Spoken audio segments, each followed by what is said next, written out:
And we are up. This is episode number 36 of the Our Town podcast. And I'm ready to start episode 36. And who's that voice you heard? It's Britt Silcox. It's me. How are you? I'm doing good. So, Britt, I've actually mentioned your name a few times. Really? Yes, in episodes where I talk about like the schedule, the upcoming schedule. And you had to say how many times that I rescheduled? No, I didn't say that. You still didn't hate me? You said it. I'm not throwing you under the bus.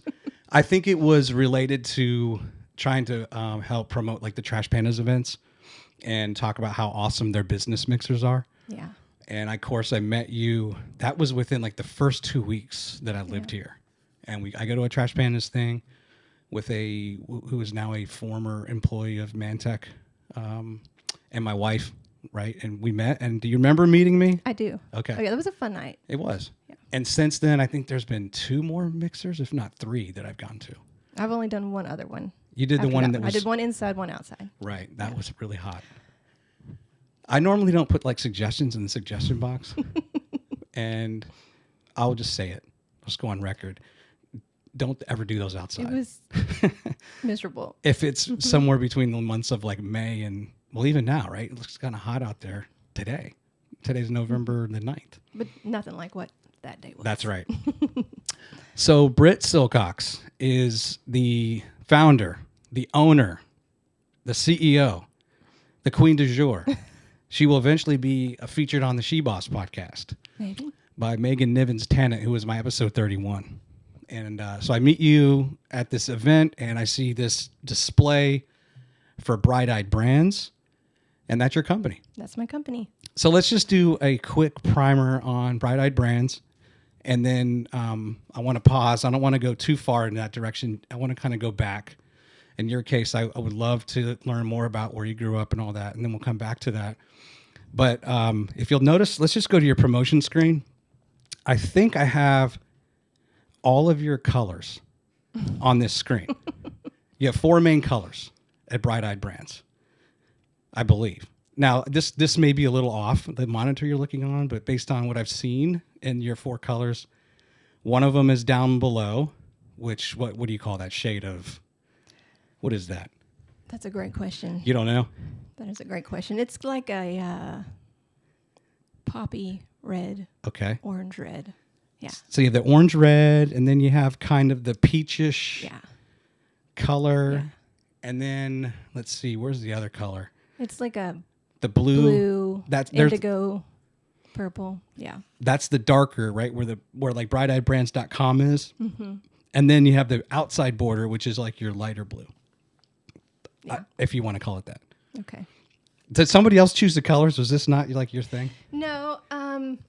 I think when they're in their like fully saturated hot version, I don't care for them. But I tend to like to pick a color palette based off of photo shoots because you want your colors to really inform. Yeah. And so that original photo shoot pulled a lot of those colors. So that's kind of where I started. Yeah. I was going to see, maybe I could go. I try to lean a lot of black and white when possible, and then use the others as accents. Yeah. Where on your website is the, here, I'll just switch over. You can see it. You can walk me through this. But where is it that I'm thinking of where each of your colors is kind of featured? It may just be on the homepage. It's down here. Or maybe it's on your Instagram. Somewhere. It might be on your Instagram. Okay. In fact, well, of course I have Instagram up. This is the, let's see, here you are. That's Bright Eyed Brands. But how do I get to the main screen? You know what? It doesn't matter. We'll come back to it. But I try hard to customize the episode to the guest. And I gave you a challenge. You did? I should have just said go with black and white. That's my favorite. Black and white is always good. Well, I already did the black and white with Bold Agency. And you know Lauren Goins. Yes, love her. She's our episode 19. I watched Lauren. It was good. Did you? Yeah. But I also, just to like scratch that creative itch, I remember back like in elementary school, art was always on, like Fridays we always had art like the whole afternoon after lunch. So I always tell my kids, like, this is my arts and crafts time. You need that outlet. Just an outlet. And I'll just sit there and like, I'll change the screens every week. And if you notice on this one, our side by side actually have the bottom half in your light blue and the top half in that peachy color. Just cause. Because you can. Just cause I can. Thank you for being that customized. So how long has Bright Eyed Brands been in business, in operation? So I actually got my LLC in 2020, end of 2020, and made a website. But I don't feel like I actually started till 2021 because of all the crazy and working from home. And so what month in 2020 did you say? September. Wow. Yeah. So during 6 months into the pandemic. Yeah. And what made you start it? Like, what did this idea start before the pandemic, and then it was somewhat slowed down when the pandemic started in March of 20? Or talk me through that. I have just always wanted to start a business since I was a little girl. Right. Because my dad had a business, my grandfather had a business, and then I fell in love with a man who had a different trajectory for his life. He's a pastor. Right. I knew from an early age he wanted to be in ministry, and we met really young. I'm like, who let us get married? Who lets babies do that? I don't know. How old were you? Like 15 when you met him? No. 18. 18 and 19. And so I definitely was trying to find how those two worlds collide. And so I really started at AdTran for 5 years right after college, and then ended up working with him at the church. And so still doing creative work, running our creative teams, and kind of the same skill set that I do, but I just always had that passion in my heart. I think just because I love entrepreneurs, I love the way they think. I'm very much drawn to risk takers and dreamers. And, if I'm at a party and I overhear someone in the room talking about an idea, I'm just going to kind of move in and start the conversation just because I love it. It inspires me. So do you butt in and be like, hey, I'm sorry, I wasn't necessarily eavesdropping, but I couldn't help but... Oh, absolutely. Yeah, tell me about that. I don't apologize for that. Well, and they probably enjoy that, being able to tell someone else, because maybe that person they're talking to doesn't really want to hear it. True. And they've heard it 1,000 times, and now you have a fresh... Yeah, fresh perspective. Yeah. Yeah, so I think 2020 was a good time for a lot of people to kind of dig down and find out what's really in their heart that they're wanting to do. And then I turned 40, had a baby. Everybody should have a baby when they turn 40, I like to say, just to keep you young. Yeah. And so I don't know. I think it just seemed like the right time, which seems like all the wrong things, like it wouldn't be the right time, but it just felt right. Yeah, I think getting to come home and work from home and kind of slowing down a little bit kind of actually lets you process thoughts that are in your mind. I don't know if you had that when you were I think during so. Quarantine. Yeah. There's that, and then I guess I wouldn't call it a luxury, but if there is a luxury to having a long commute, so when I lived in Virginia, I spent a lot of time going to work and coming home from work, so I always felt like I was constantly in that thinking mode, evaluating, contemplating, what am I doing with my life? Some days it was good, some days it's like, is there anything different I can do or should be doing? Yeah. So that's what happened for you then. Yeah, completely. So how old, you said you were 18 and he was 19 when you met? Yeah. And it was after high school? Oh, we actually met in high school. Oh, you did meet in high school? We dated all through high school. Oh, you did? Okay. And we moved here for college. Got it. And I just gave you wrong numbers. That shows how nervous I am. What's there to be nervous about? That someone would ask you questions for 2 hours you can't prepare for it. Well, you can ask me questions too. But yeah, so we dated all through high school, and then we moved here and went to UH. And Okay. then we got married after our sophomore year that summer. Yeah. So 19 and 20. Do the math, right? So did he have connections to Huntsville? His family relocated to Fayetteville, Tennessee, which is about 45 minutes right over the state line, and bought property out there to put ministry cabins, prayer cabins. They wanted to have a place when missionaries come off the road that they could just kind of have respite. Sure. So they were out there in the country, and I had a full scholarship to LSU. Wow. Which I gave up to follow this boy. And my parents were so happy to pay out-of-state tuition and dorms so that I could go to UAH to follow him. And we said we were going to go back. That was our plan. We'll go back to Louisiana. But we didn't. We fell in love with Huntsville. What was your, what kind of, was it an academic scholarship? Yes. And like, what were you smart in? Like, what were you going to major in at LSU? I did not know. Okay. Yes, but I started out as finance just because I didn't know. And, you do career day, and I think I hung out with a mortgage broker or something, and she told me finance. So I just started there. But I ended up co-oping at Adtran. Okay. And so that's what changed my direction to management information systems. So were you a valedictorian? Mm-hmm. Oh, you were? Yeah. Good for you. See, I'm very ignorant on this topic because I won't tell you what I got on the SAT. It was not good. I mean, it was not good. But I never took a prep class. I never did anything but show up. Like the night after, we lost a huge football game, and it just was ugly. So I always had this total ignorance to like, oh, people actually get academic scholarships if they do well. I had good GPA, but I didn't ever attempt to get good test scores. I didn't really know how to go about doing it. I didn't ask any questions, and so Where did you grow up? In Virginia. Virginia. Okay. Yeah. There's a different circumstance. So it's not an excuse, but just kind of the way we grew up.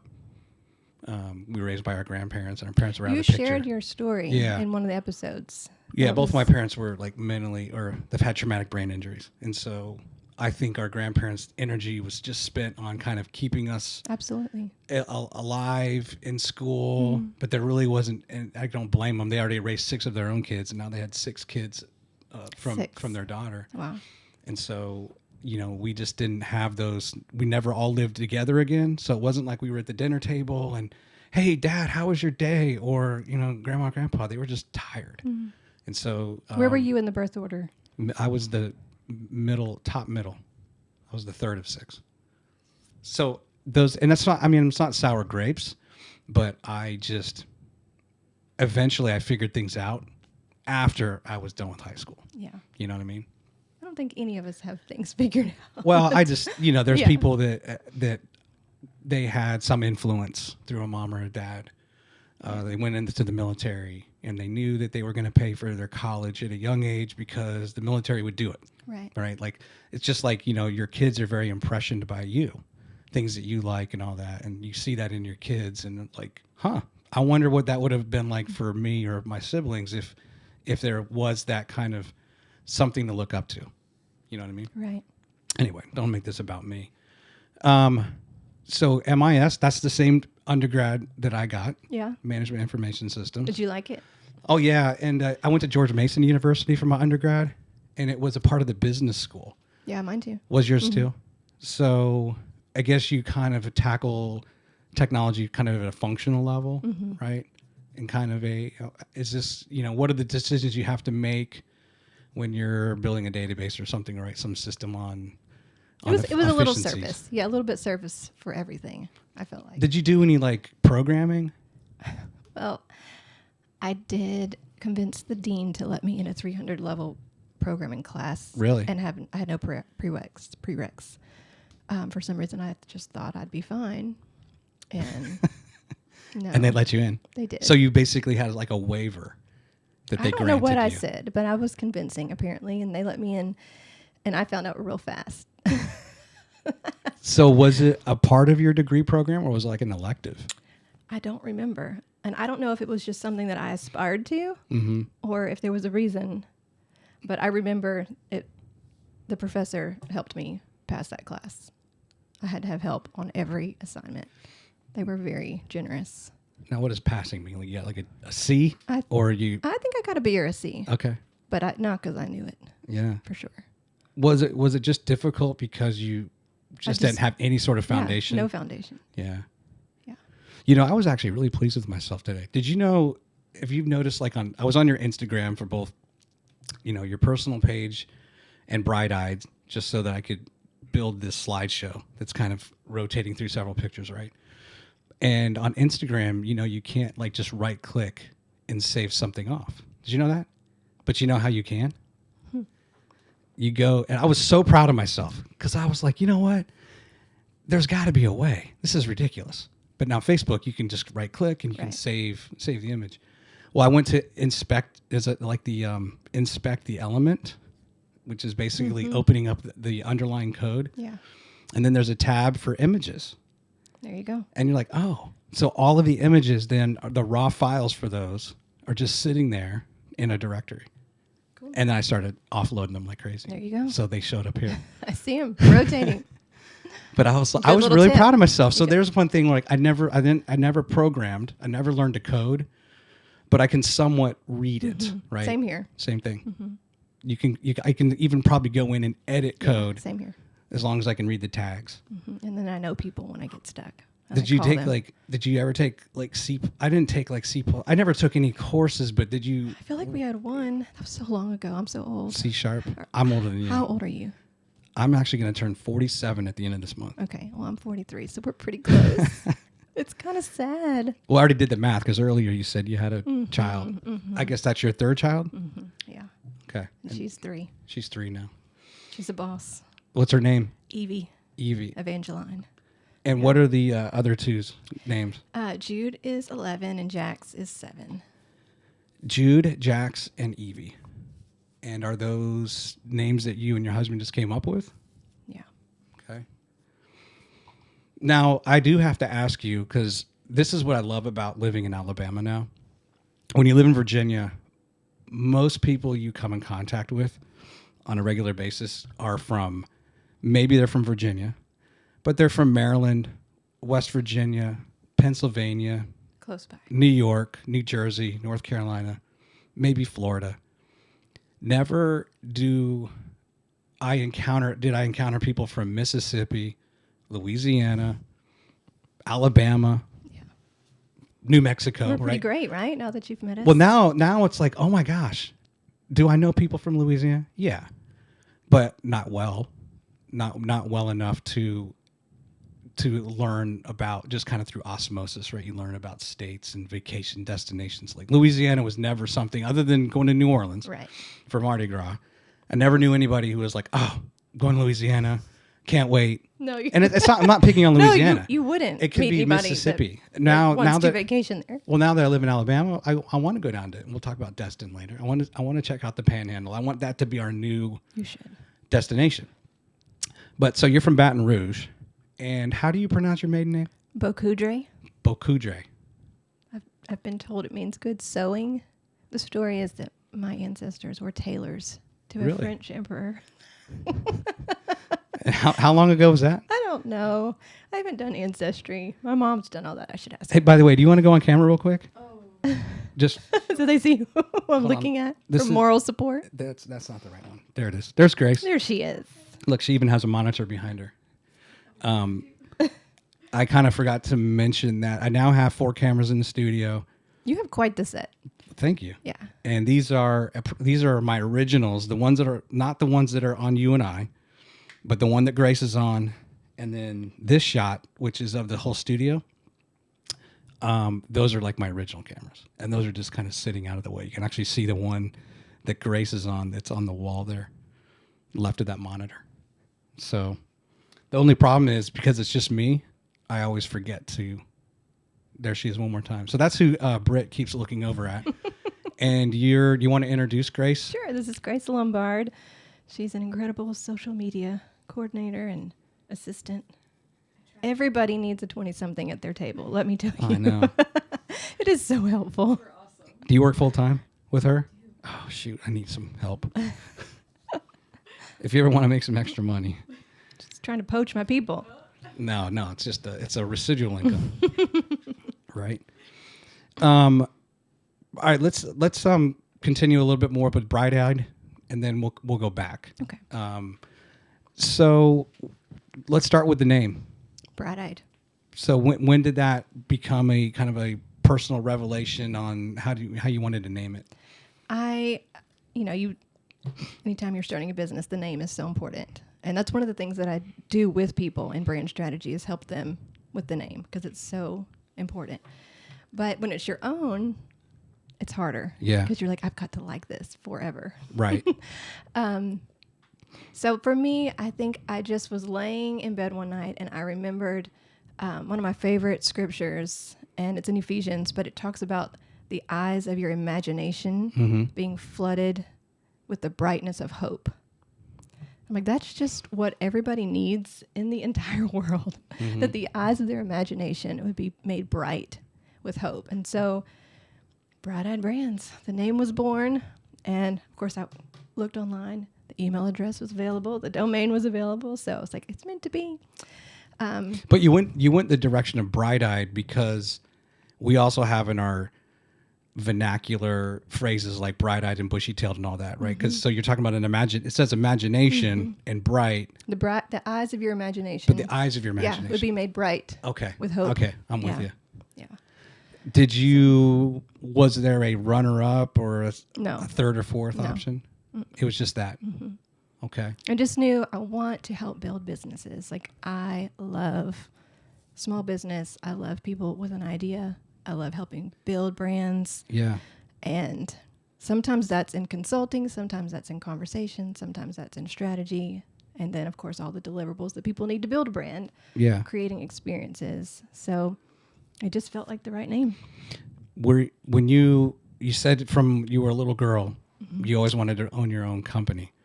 But was it always that type of company? Oh, no. I had no idea what it was going to be. Okay. I just loved making business plans. I have a journal of a business plan written in crayon. Right. Several. At like age 6, 7, and 8. And I would go door to door selling things until my parents would catch me and then be embarrassed. Were people buying from you? Probably. Yeah, I'm sure. You don't remember? Child with a good speech, yeah. And contracts. I just always liked, I always say I love numbers when they have dollar signs next to them. Yeah. Making plans. But okay, that's when you're a girl. But when you get to your 30, you're 35. We're getting closer to the 40s, right? When this starts. Yeah. Had you narrowed the field, or are you going everywhere from? I might want a Chick-fil-A franchise. I think for me, I just had to start with what's in my hand, and what I know, and because for the last however long, 2 decades, has been in graphic design and web development, and messaging and just campaigns, lots of campaign management. So that's just what I know how to do. So it's just a matter of kind of being patient with that idea and then just waiting for the time. I think I just needed to know that I left everything covered at the church where I was, because obviously loved the people there and loved the departments there, and I didn't want to leave any holes. And we had just moved to a new building. We bought the old Butler High School, which is like 270,000 square feet. Wow. Built in 1950. And we had kind of moved in overnight. So we just moved in to a mess. So there was so many things that I needed to do on the way, on that transitional time to make sure that everything was covered and done. And then that was your full-time job? Mm-hmm. Okay. Yeah. We're a multi-site church, so there was just a lot. We had a whole team, Yeah, you large team. You have one in Madison, Huntsville, Fayetteville, and Smith Lake. In Smith Lake, that's right. Yeah. So we had our video team and our graphics team and social media team, and they're still there doing a great job. But I think I just felt a release that I could go and serve the people that I just really was drawn to. Yeah. And that was people in the business community. Same skill set, doing pretty much the same thing that I did at the church. Sure. Skill-wise, but I just So at the church, you were building the website, doing, providing announcements, if you will. Lots of branding, because there's so many ministries represented. Lots of branding, lots of campaigns. And of course, when I left, I was more overseeing the teams. But started out, doing all of the because you have your men's group, women's, children, 65 plus. Youth. Right, the youth. Okay. And so all of those have to have different branding and different message. Yeah. Trying to reach a different market. Yeah. Actually, I was on the phone today with one of the girls that's on the team. And I was remembering, because there's also probably 30 websites that I left her to support as well, that we're just, we're always helping nonprofits and different people. So quite a network. Was that difficult to have to like charge certain nonprofits at some point, like kind of having that business mindset where I'm kind of that, even with this, I feel like, okay, no one's really going to want to pay for anything related to this because I don't have enough followers. I don't have enough interest. I think it's good. People tell me it's good, but I can't necessarily convince anyone that they're going to set aside some amount of money to sponsor me. That's just my negative thinking. But I also, if people like, hey, can you help me with X, Y, and Z? Absolutely. And Phil Woodall, we mentioned him earlier, and I've given him a few different shout outs where he helped me with the library of, and we can talk about that more later. But I just say that in the context of everything has been improved lighting wise in the studio because of Phil and just some advice he gave me. And that's probably something where, hey, I want to take you and your wife out to dinner or something, right?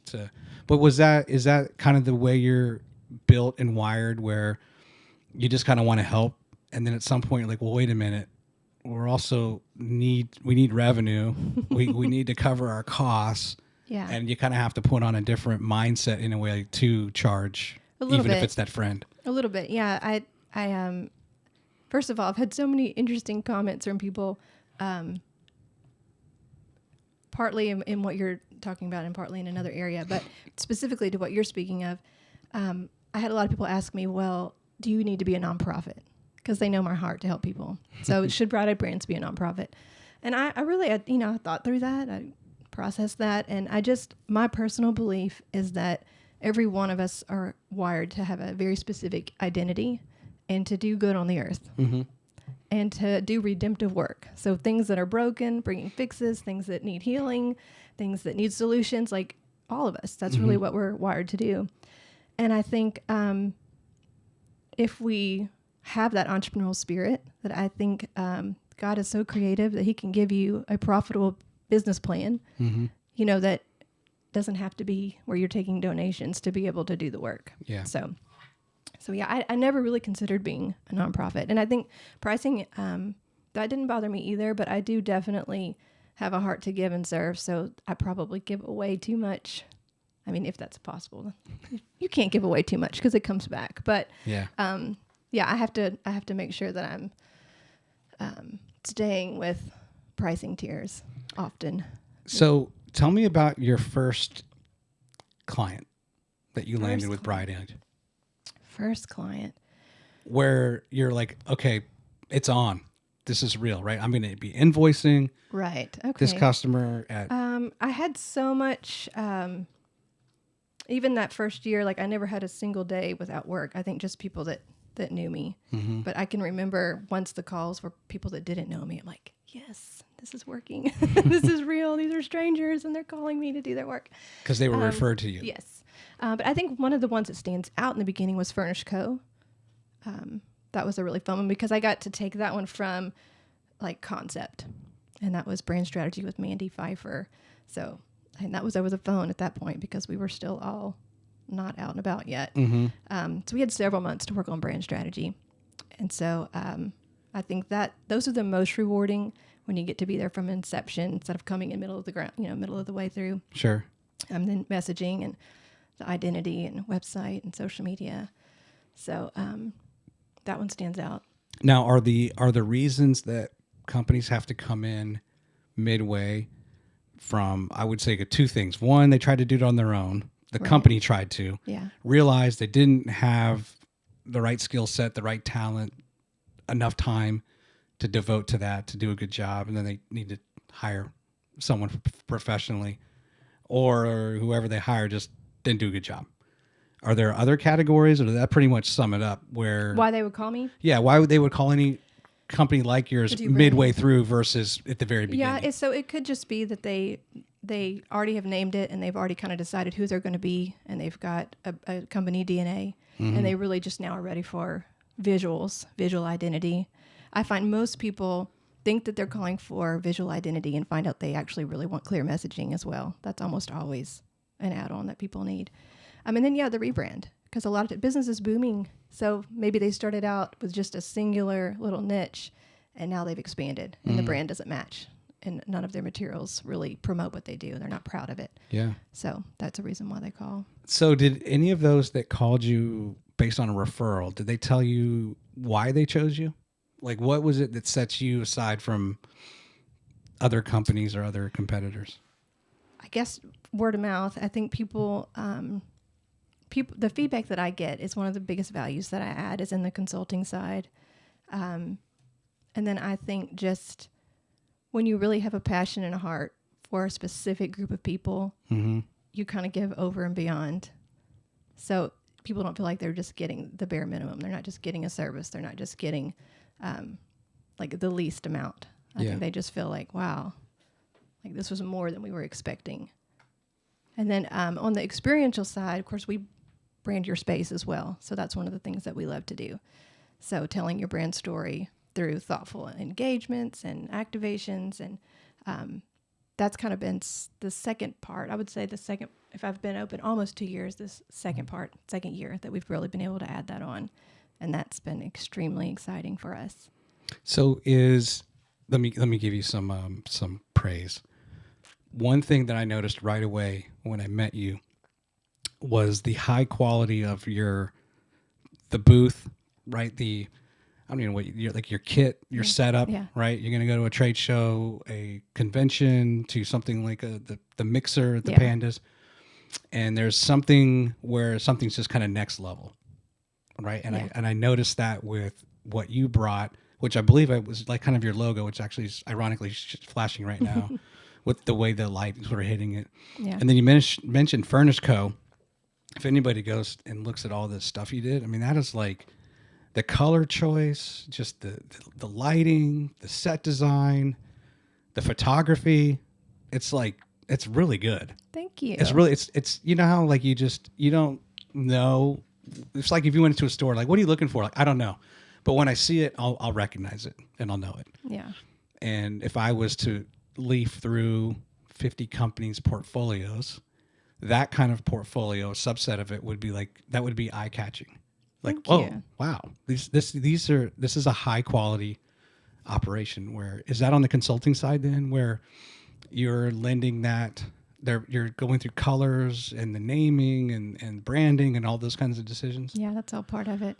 And it's funny you say that because the first month or so, I remember having an hour-long phone call with an agency in Birmingham, and they were just kind of a friend of a friend who wanted to give me some coaching for Bright Eyed. And I remember kind of sharing my desire to be what you just described of the quality. And I remember them saying, that will never work. Really? You can't scale like that. Like, you need to hire some people that can get graphics out the door, as low as you can pay, and you need to get people on a monthly subscription.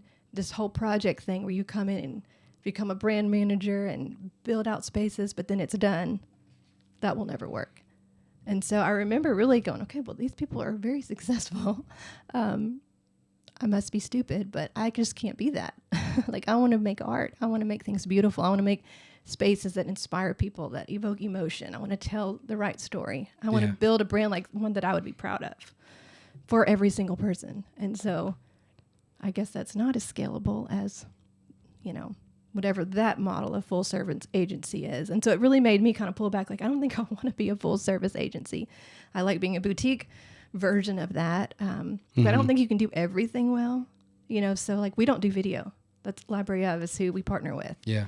And I don't do paid ads because we want to do the organic side of, telling that story well. So Carl and several others, that we call on. And so I just seen, in the full service agency, a lot of white labeling is going on where you're passing off other people's work. And I mean, that's fine, but I don't feel the need to pretend like I'm good at everything. I would rather be the biggest cheerleader for Library of and zealous marketing. I think it takes all of us to get the job done. Yeah, and I would imagine if you didn't get it growing up, listening to your parents talk about owning a business and how to scale and all that, then you certainly got it in your MIS degree when you're in business school, and everyone talks about, or everyone should be taught, core competence. Stick to what you're good at, have that scale before you take on other stuff, right? And even for me, people will say, well, I don't, you should keep your episodes shorter. Like, that's not what I want to do. That's not what I'm good at. I don't want to do 20 minutes and say, okay, how do I get Britt to say something terribly salacious, and I can get all these clicks and listen to the people who try to tell you that, oh, if I just do a few things better, that I'm going to have 10,000 subscribers in a month. It's BS, right? That's a clickbait type stuff, right? Where they try to convince you to, or just beyond, like, that's not who I am. Right. I don't care about that. I'm going to do the way I want to do it. Yeah. The way I like to do it, which is born out of live. I don't want to be a YouTuber who spends 59 hours editing something. Right. I don't want to do that. We're talking. We're going to hit record. Yeah. I might edit a few things, and that's it. And that's and then everything is pre-production, right? All of my time and energy goes into what I want to talk to you about, and then as we talk, I will refer to some of the stuff I've prepared to change the conversation or add to it, right? But you know, that's just what that's who I am. That's authentic, and that actually is the way to market because culture builds brand, and so you can't fake culture. Yeah, you can for a little bit, temporarily. But it's easy to get swept up into other people's. Even today, I got an email. I get these emails like they're just, it's the cold calling of they get on LinkedIn and they see they search and they see podcast or something and basically it's like, hey, your website sucks, or your podcast is okay, but we'll make it better if you pay us money and do X, Y, and Z. Right. Like you were saying, no, sorry, not interested. I'll know when I get there. Yeah. Right. Yeah. So let's go back to Baton Rouge. Okay. I'm going to pull up many years ago. Yeah, because Louisiana is a very special state. My go-to trivia question is, in what year was Louisiana purchased? My kids laugh because when I was 12 years old, I had like some sort of subscription to some sort of like U.S. trivia thing where you got these cards in the mail, and on one side would say like the Louisiana Purchase, and there was this nice little artwork, and then on the back they were just like the quick facts. And you remember that? And I, for some reason, I cannot answer that question. I've gone to a million museums. I can go to the Space and Rocket Center 10 times, and I can't remember many of the facts of all the little placards I saw over and over. But for some reason, I have always remembered that in 1803. Thomas Jefferson, they executed the Louisiana Purchase. So that is I just learned something. If I am ever like having an MC an event, just like last minute, so-and-so got bronchitis, we need you to do some trivia. Oh, that's going to be one of my questions. And then something might be like, you'll stump them. I'll say like, what year was Charles Lindbergh? What year did he fly over the Atlantic solo? 1927. How long did it take him? 33 hours. Like for some reason, it's just all here in my head. But I'm tipping you off. 1803. Okay. One of these days, I might actually do a trivia question like I did it, or not trivia, doing a contest to give away a hat or some sort of merch you'd be interested in, and I'll have that as a question. Okay. And the person who responds the fastest, which it better be Britt Silcox, will win. Did you say 1803? 1803. I have a really bad habit of anything that my brain does not feel is super pertinent. Well, you should have discards it. Now I'm disappointed because you should have learned all this in the public school system or private school system in Louisiana. I probably did. I'm good at taking tests, so I probably got an A, but I didn't retain that.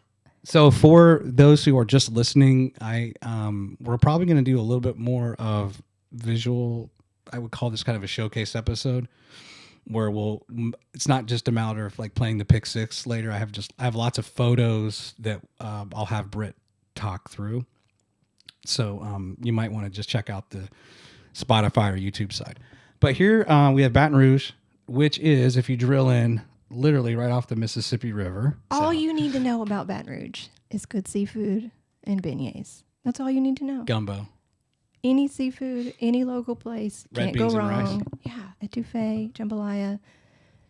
Just eat. We very rarely visit, but when we do, like I will eat 3 ginormous meals in one day. I'll make myself sick because you have to get it while you can get it. So is that something that if you went over to a friend's house or you had a picnic or a potluck, would I bring a dish? Well, is everyone just kind of bringing those things that we all kind of can identify? I think there's just the Cajun food. Everything would have a heavy seafood ratio. Like that would be very normal, where we would bring chicken here. Yeah, you would always have a shrimp dip, a hot crab dip. Mm-hmm. Everything is kind of rich. It's not necessarily hot and spicy. People always think Cajun is spicy, at least in Alabama. No, it's temperature not. Hot. No, like they just want to put cayenne pepper in it and call it Cajun. It's just Cajun is just good flavor, like Louisiana cooking, garlic and butter, lots of butter. So it's really not about the spices. No. That's kind of a misnomer. Yeah. Or that's how we have regionally changed. Yes. Which is the same with like, I'm such a stickler on like a Philadelphia cheesesteak. There should only be 3 ingredients. Cheese. The cheese, which has to be cheese whiz. The onion. Don't laugh. I'm telling you. You can go YouTube it right now, Okay. and there will be you'll see 12 videos where someone will have done the cheesesteaks and try to do an honest, objective competition between provolone and Cheese Whiz. And 12 out of 12 times, Cheese Whiz will win. Because there's something about the meltiness. Well, it's the combination with the onion and then with the ribeye, the shaved ribeye. And that combination, so good. It's so good. Now, Cheese Whiz, otherwise, it's disgusting. Like I can't like dip chips in it. It's like it's annoying. But if you do on a Philly cheesesteak and you have the right bread, what kind of bread do you need? Well, you have to have Amorosos. Literally back in the 40s or 50s, the blue collar Philadelphia working community, they were eating cheesesteaks, but they were very messy. They couldn't. All the vendors, the vendors on the street, the restaurants, they couldn't contain like the juices, and so it was very messy. And they literally went to this bread manufacturer, Amoroso, and challenged them being whomever, right? These restaurant owners that relied on them for supplies. Can you please change your recipe so that the bread can still be soft, but maintain the amount of juice, whatever? And they did. And they bake them in hearth ovens. Are they still open? Yeah. Oh, yeah. And then now, of course, with the internet, you can buy Amoroso. Have it shipped. And their hearth, like a hearth oven, is something I don't know a lot about it, but whatever you put in there, it's not like a mold or like your sub rolls are going to come out and they're all going to be exactly 10 inches. Some might be 8, some might be 11, some might be 7. Like every bread mold will cook differently. It'll have the same consistency, but for some reason, like the overall width and like the length. Yeah. So it's like vary. In Baton Rouge or in Louisiana, you would order your po' boy bread from Gambino's. Gambino's. And have it flown in. I do like a po' boy. Yeah. Fried shrimp. So yeah, what's your go-to for a po' boy? Is there just fried shrimp here? No, in Louisiana. Like if you're in Louisiana, there's really not a bad one. But is there a specific like ingredient set that you really don't deviate to be a authentic, true, original po' boy? Well, my dad's like a big pickles and onions on the po' boy, so I think I just had to grow up with that. With shrimp. With fried shrimp. Yeah, remoulade sauce or cocktail sauce. Either one. Okay. Boy, is there a good po' boy in town in Huntsville? Po' boy factory. There's a factory called Po' Boy? Oh. 5 Points. Yeah. In 5 Points? Yeah. Okay. And I think they fly their bread in from Gambino's. At least they used to. It's been a while. I don't really eat bread these days. Yeah, no. So it's hard when you get over 40. I know. No Can't eat anything. Tell my wife, no rice, no bread. No rice. No potatoes. It's called the carbs. I know, but I love the rice. I know. That's a Louisiana girl. Yeah, we don't eat potatoes in Louisiana. We eat rice. Yeah. Yeah. Yeah, some people, it's all about the rice. But it can be, well, anyway, I don't know. I might even put rice in my spaghetti. Oh. Instead of noodles. Hold on. Don't tell anybody that. Hold on, we got to switch over to Grace's reaction on this. I know. But pasta just seems wrong, but rice doesn't. You said rice and spaghetti? Well, the sauce. Is that what I heard? The sauce. The rice in the sauce. Instead of the noodles.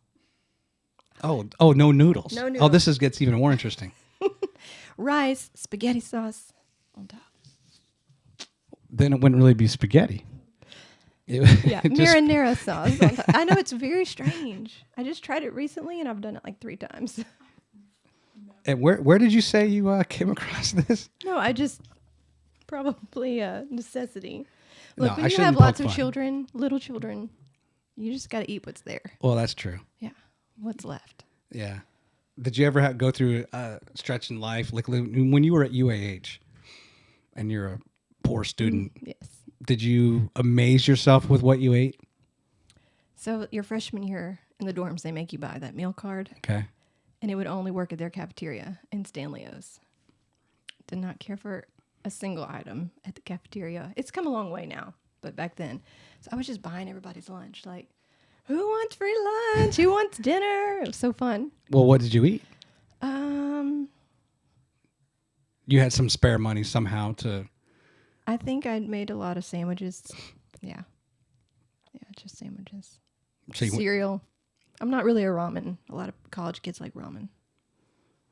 but you just went. Did you kind of discover that a lot of Taco Bell. Yeah, you can go and you look at like the cost of, well, nowadays with inflation, as crazy as it is, right? But let's say 20 years ago, you're like, oh, I can get bologna, or I can get this, or I can get that, and then ultimately you just get the cheapest thing. We used to go all the time to Alabama Bread Company, which was by TJ Maxx on Airport, because they had free bread samples. Go like every day and get a slice of bread. Did you buy anything? No. They did. They gave out whole slices of the flavor of the day with butter. How did you feel about yourself? Or did you feel like you were getting one over on the proprietor there? I don't ever remember feeling bad, but I think I did go in and out pretty quick. Did you? Yeah, so I probably was embarrassed.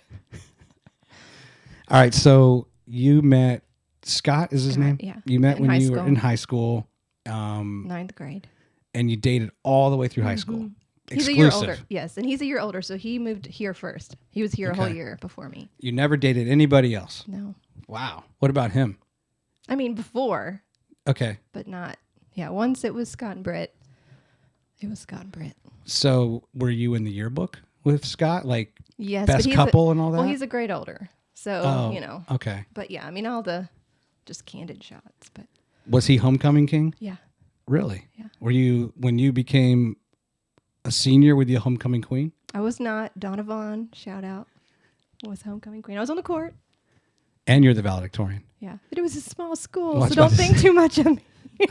I was just about to go the route of like Saved by the Bell.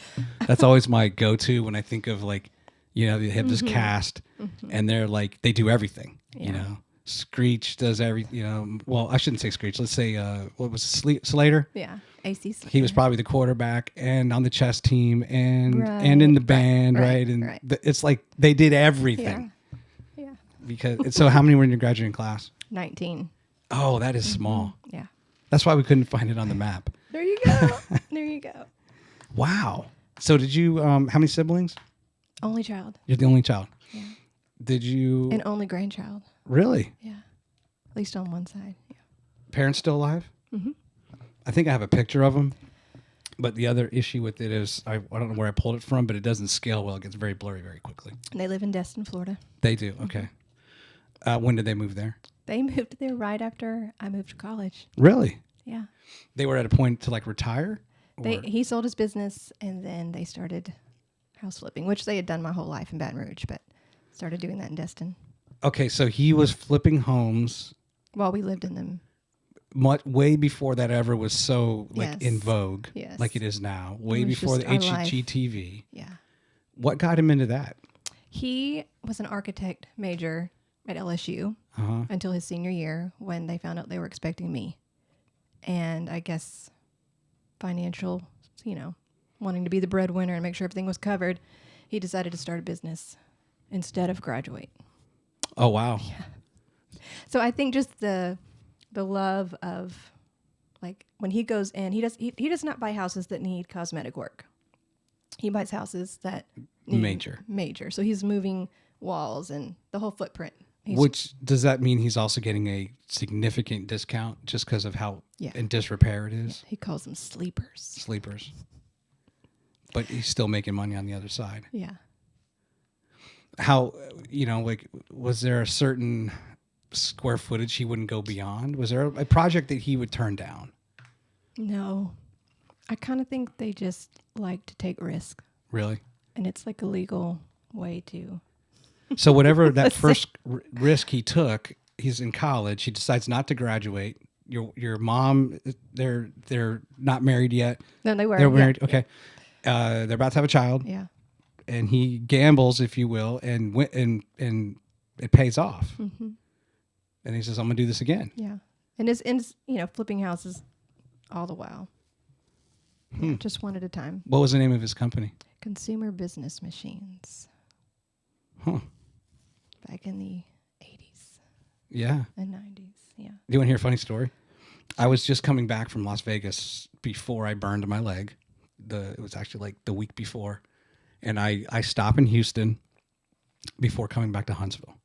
And I don't watch enough of HGTV anymore. I used to do the whole Ty Pennington whatever that show was called. And then a couple others spawned from it. And then I just get to a point where like, all right, I'm done. Yeah. They're kind of all the same, right? And then now that I have this podcast, any other free time I have kind of goes into that. And I watch even less TV. Right.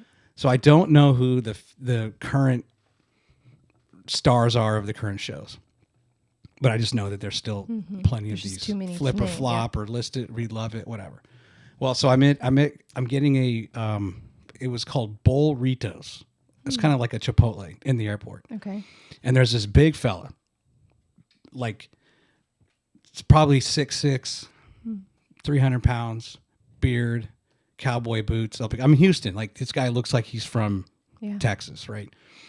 And I'm thinking to myself, well, that's a good sized guy. I wonder if he played football. You know, he's probably in his 40s. And then this guy comes up and he's like super excited. He's like starstruck. He's like, and they turn to me, hey, can you take our picture? And I'm like, I guess. Like, why? And it turns out it's the guy from Hometown. Oh, yeah. Him and his wife, right? And they're there eating and they're getting ready to get on a plane. But I was so ignorant and naive to this. I had to actually they're sitting there. I'm like, who is this guy? and then someone said, and then another guy comes up and wants to take a selfie. And he says, I really enjoy your show. My wife loves HGTV. So that was my clue. Yeah. So I'm on HGTV and shows. And here's this, can't remember his name, Matt. Yeah. And I'm like, oh my gosh. And I felt like a complete idiot because I had no idea who this guy was. But at the same time, I'm sure they don't mind some anonymity at times. Right. To have everybody come up and I'm not the type that even at that point, I think I text my wife like, you should get a picture. I'm like, no, I'm not. You're like, I really don't care. Because they are entitled to have a nice meal. Yeah. They're trying to travel somewhere. Yeah. And what do I care? Ultimately. What I should have done was given one of my cards. Hey, you guys ever heard the Our Time podcast? Be on my podcast? Yeah. You should have. But anyway, I was just like, it's just amazing how many flip shows there are. Yeah. It makes my parents mad, though, because they make it look so easy. And what they say things cost, he feels they're never accurate. So, really? Yeah, he can't watch them. Well, right. I mean, there has to be some element to that. Yeah. So then when he sold Consumer Business Machines and then he goes to Destin, Yeah. I guess that's kind of a similar climate, right? Similar building materials. Yeah. They use block in Louisiana. Is it like Mostly stucco? Brick. Yeah, brick. Florida's a lot of stucco, mostly stucco. So we had a stucco house at Baton Rouge, so it's similar. Yeah. Okay. And does he have like a certain signature to his designs? My mother is an artist. Is she? And so every finished house has a lot of her art on every wall. Oh. So she would probably say that's the signature. These are the homes that they sold and they put their artwork in them, or the ones they lived in? They always live in it.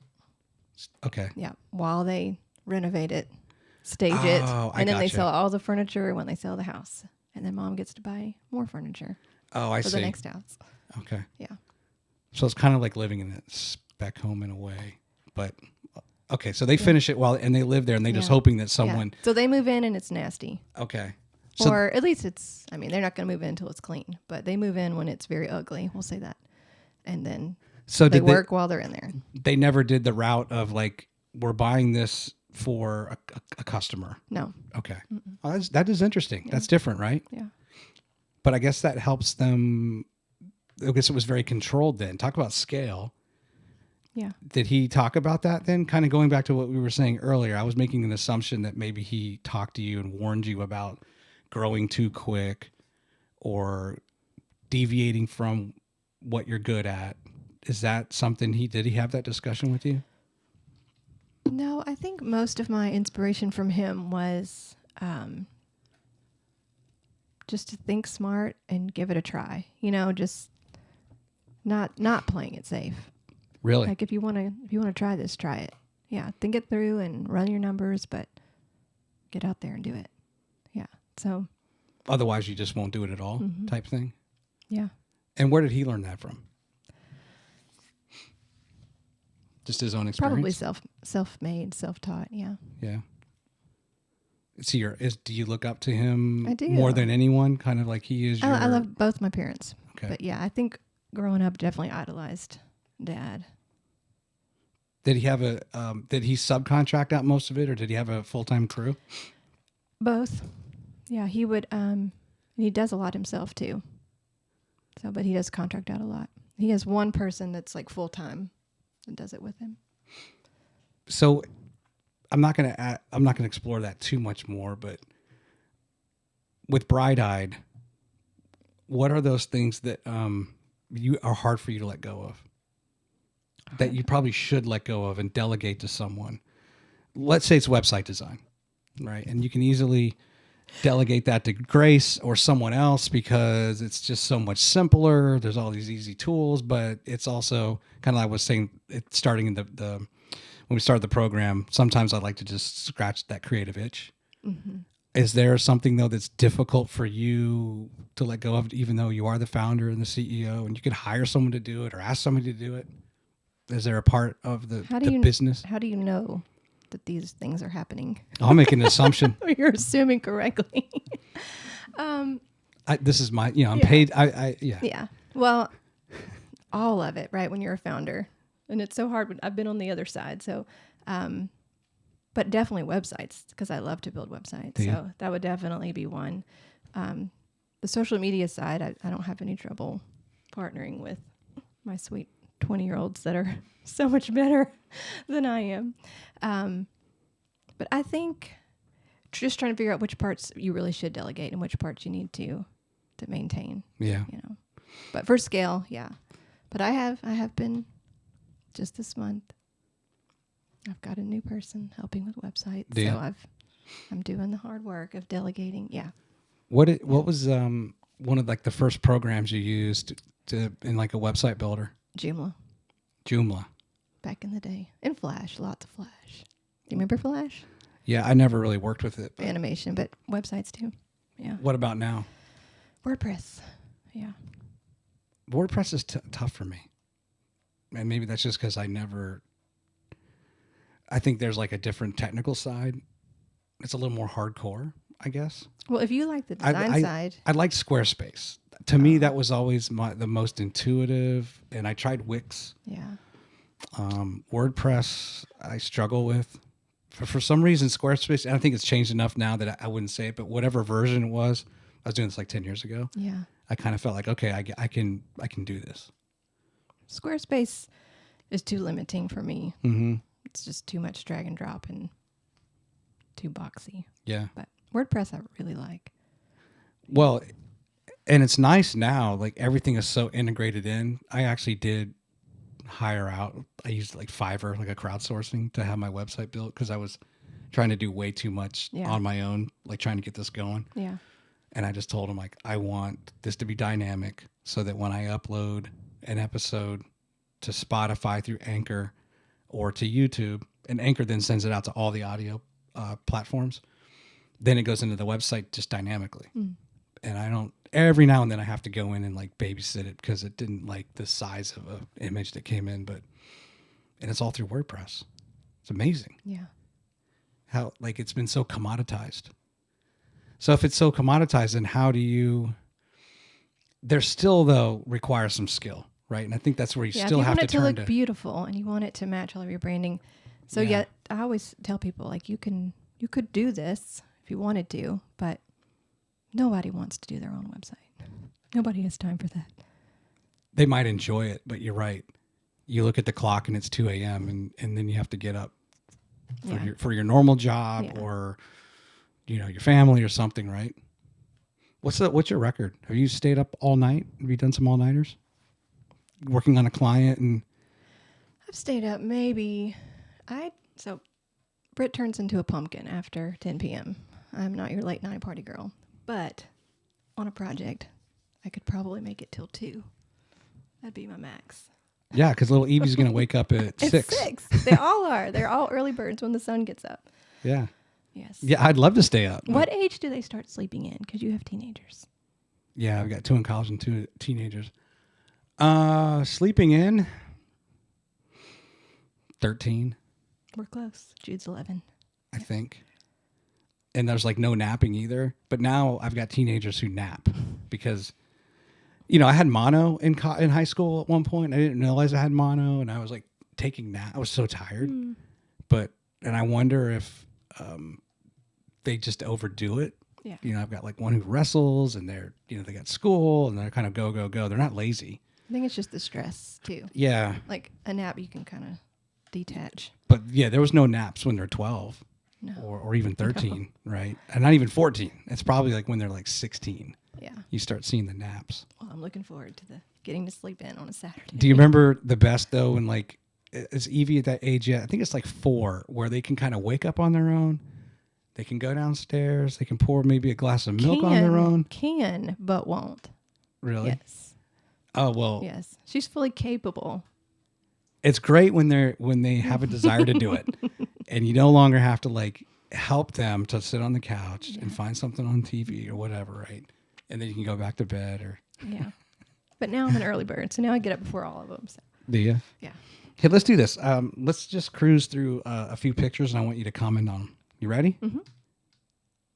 This is your family. That's in Destin.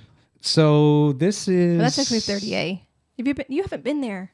No, I've been to Gulf Shores and Orange Beach. Okay, so it's close. 30A is a little bit farther than Destin, but they have a lot of bike trails. Everybody's on bikes and food trucks all down at the amphitheater here, so it's super fun. It's called 30A?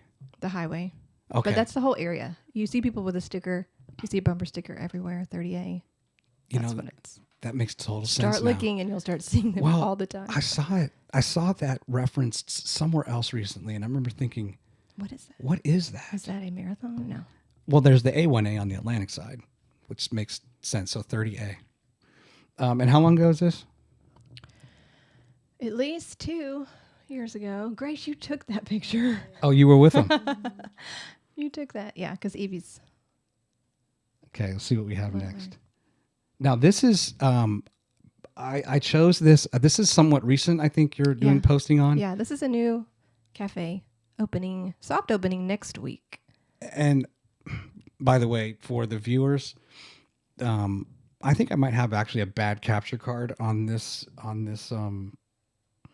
this computer that comes into my software, and I have a new one coming this week, because there's something jaundiced about like the final look here, and it's not just this monitor where it's a little yellowy. It's okay. When people go in person, they can see how beautiful it is. You need to see this, because number one, the thing that really strikes me, it kind of goes back to what I was saying earlier, the color is just spectacular.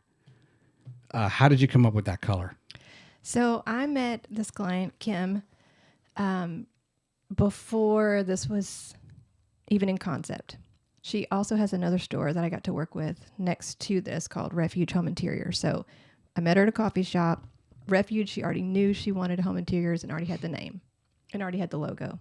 So kind of got in late on that one. But then she said, I think I'm supposed to open a coffee shop too, but I don't really drink coffee.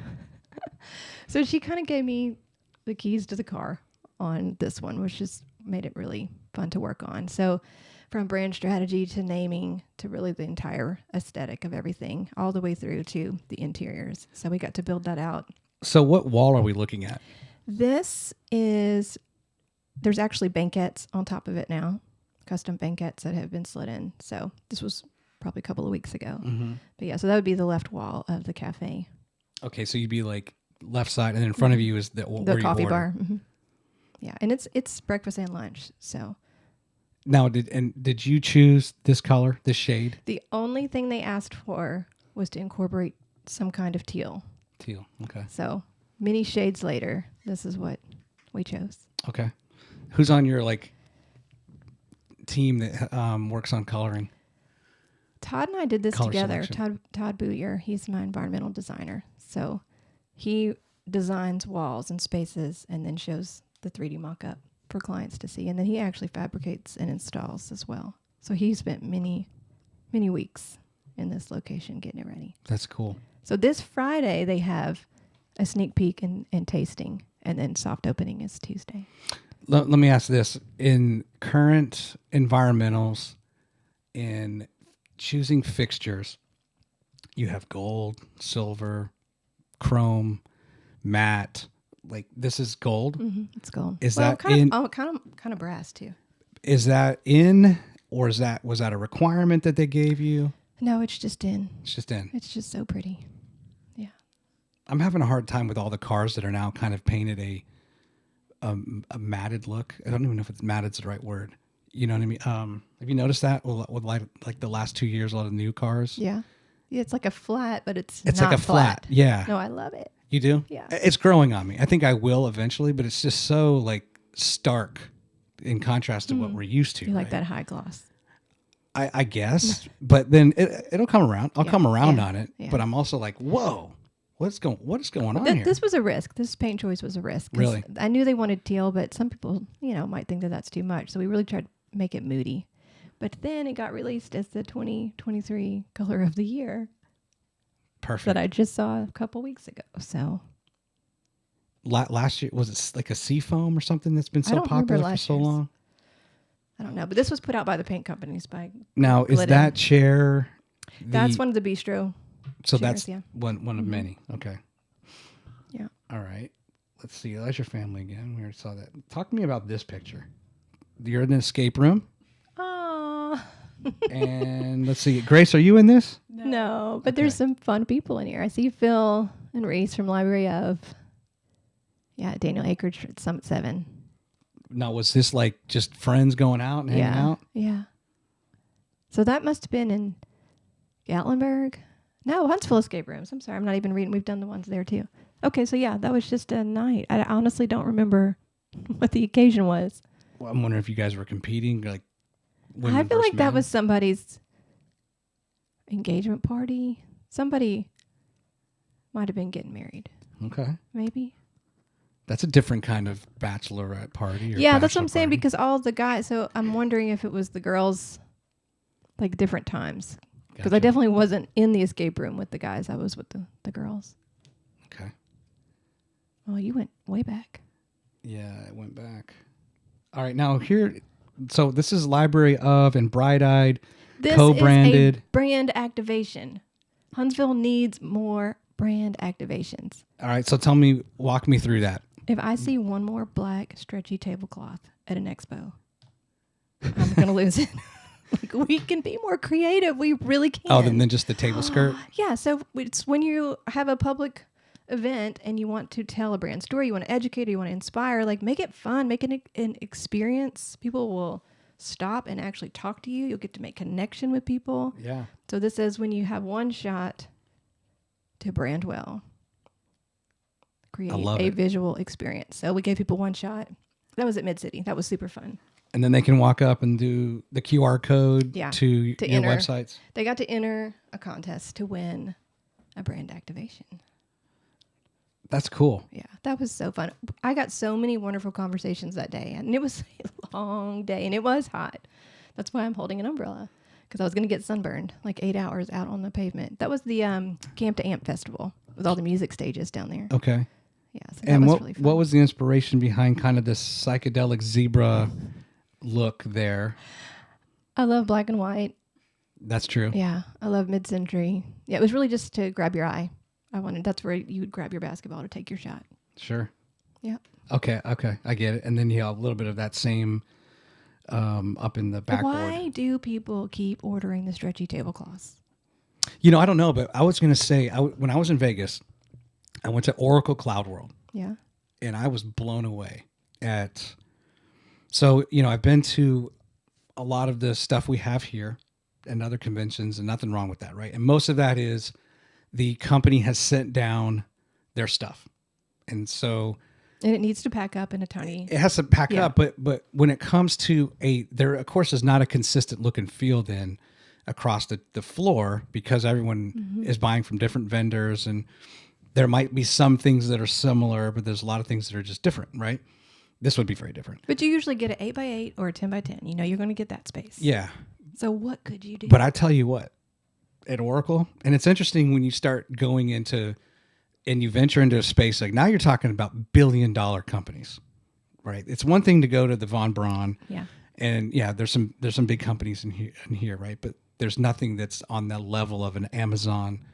Well, we have Amazon. I shouldn't say that, but so Oracle, this is their conference, and they really dictated a consistent look and feel. So even the companies that came in to showcase their stuff, it was all stylized under the same Oracle thing. The colors couldn't vary.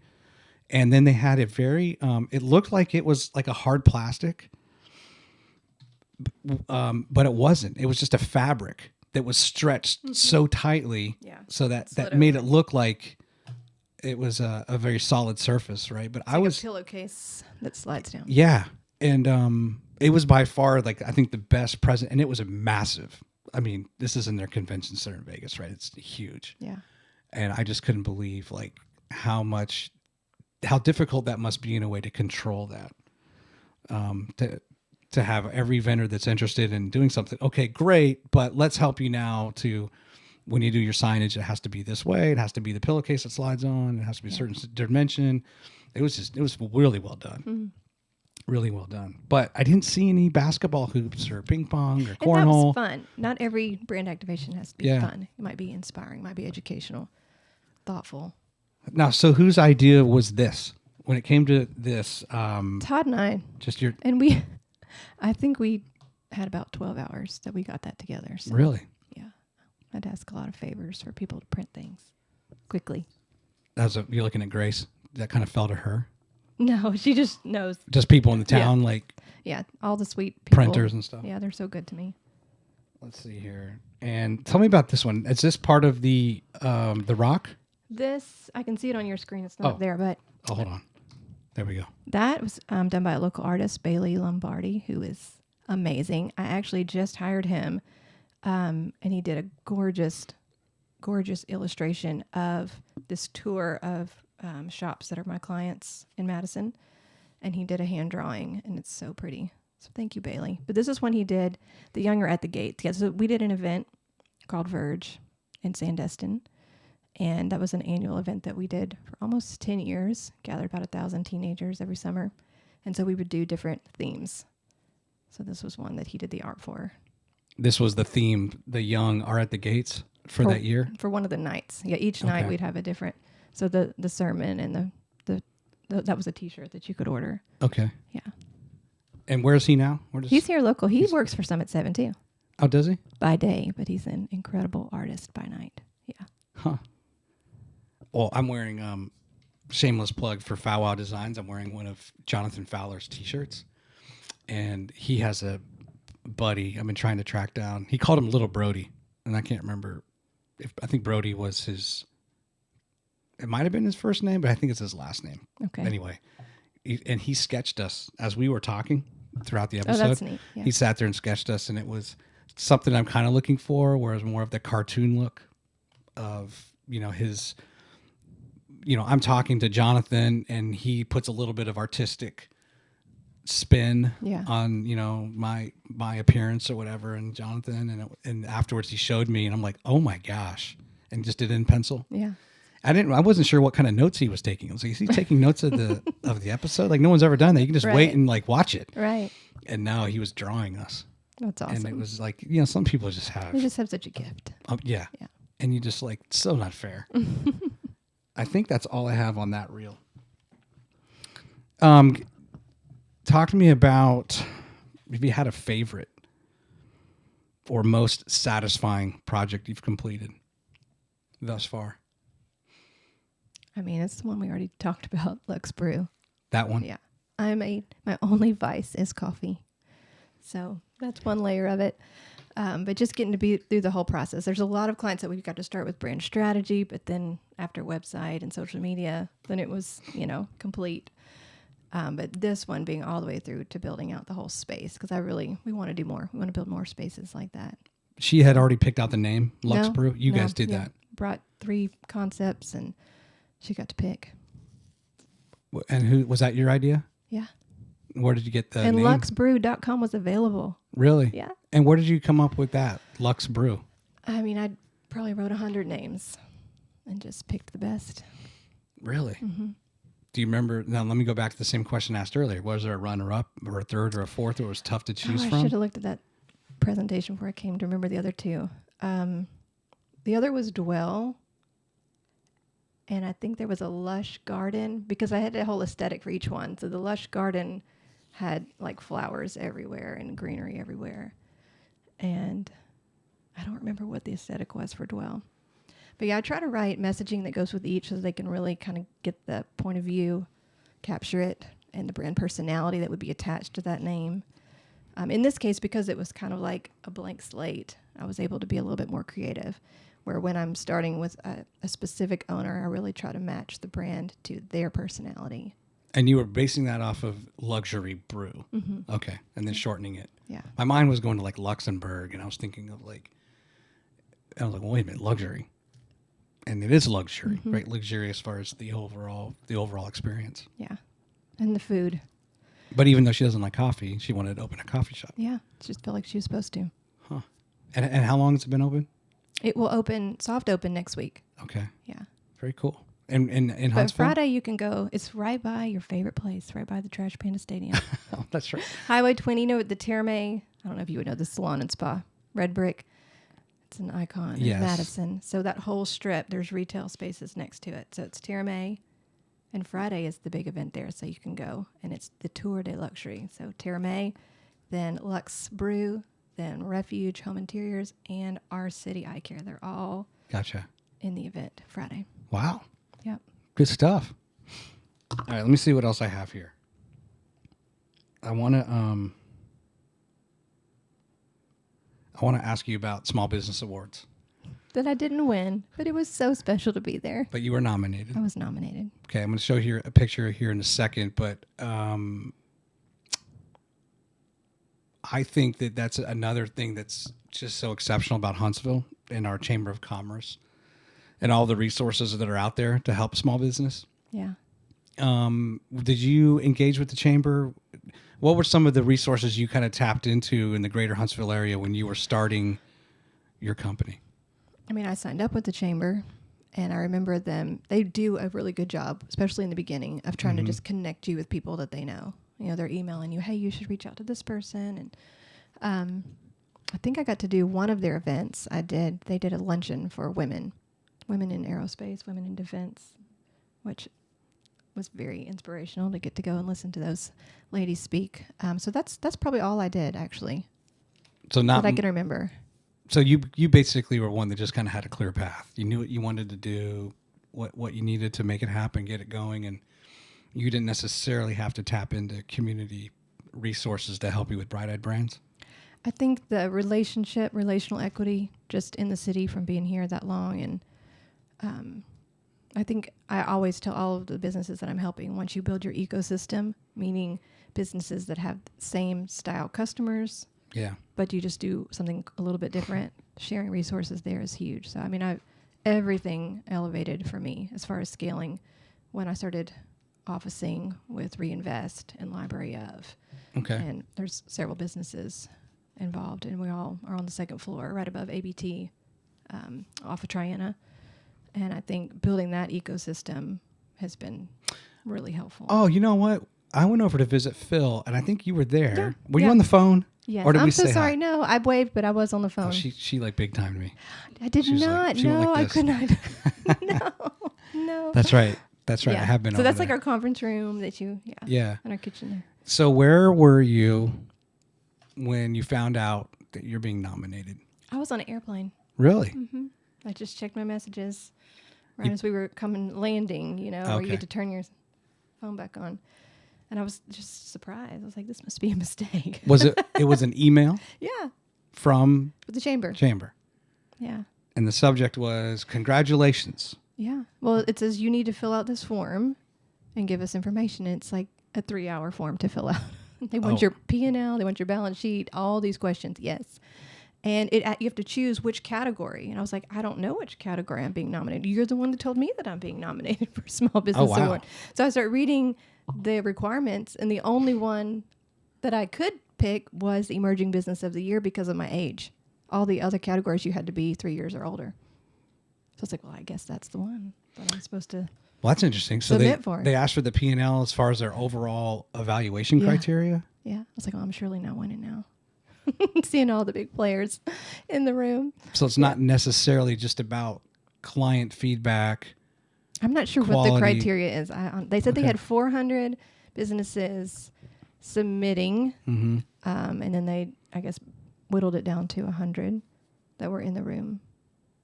That's pretty cool. Yeah, there's 1,200 people in the room that night. So you submit the form, and then how long before you find out that? Well, the form is saying you have been nominated. Like, we have chosen you. The form is just so they can gather all the information about And then you. they're saying show up on this date. And then they choose, yeah. Okay. And tell me about the evening then. You come in. Mingle and greet all in the lobby, and then come in, and the tables are set. It was huge. It was the North Hall, BBC North Hall. Mm-hmm. And then dinner and the awards. Were you nervous the whole time? Oh. When I realized that the people that win get up and say something. Oh. I fell apart on the inside. And I speak in churches. I preach. Like, I'm not afraid to speak. But that room is the people that I aspire to. That's the people I have on a pedestal. That's the people that I want. I'm just, it was that feeling of, apparently I need to do some inner work because... It's just the audience. Why would I be feeling this way, So when our category passed and I did not win, it was almost like, okay, now I can enjoy the night. Yeah. Hang out with my friends and laugh. All right, so let's show this picture. And I think you had a social media post where you highlighted certain things about each person. But can you walk through this? Sure.